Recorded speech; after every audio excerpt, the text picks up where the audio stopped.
daily, abiding in Jesus Christ, April 22, 2020. Psalms 105:17-22. 17. He sent a man before them, even Joseph, who was sold for a servant. 18. Whose feet they hurt with fetters. He was laid in iron.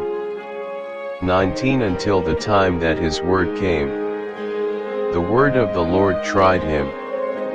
20. The king sent and loosed him, even the ruler of the people, and let him go free. 21. He made him lord of his house, and ruler of all his substance. 22. To bind his princes at his pleasure, and teach his senators wisdom.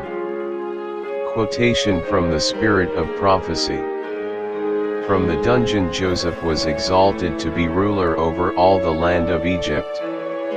It was a position of high honor, yet it was beset with difficulty and peril. One cannot stand upon a lofty height without danger. As the tempest leaves unharmed the lowly flower of the valley, while it uproots the stately tree upon the mountaintop, so those who have maintained their integrity in humble life may be dragged down to the pit by the temptations that assail worldly success and honor. But Joseph's character bore the test alike of adversity and prosperity.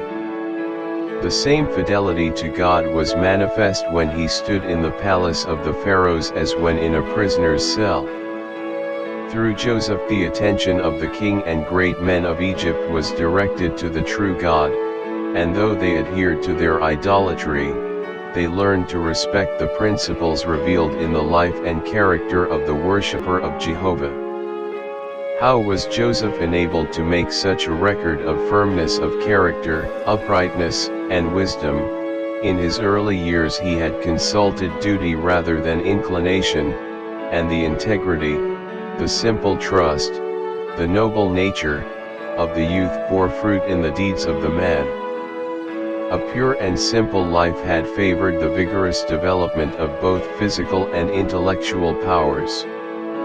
Communion with God through his works and the contemplation of the grand truths entrusted to the inheritors of faith had elevated and ennobled his spiritual nature, broadening and strengthening the mind as no other study could do.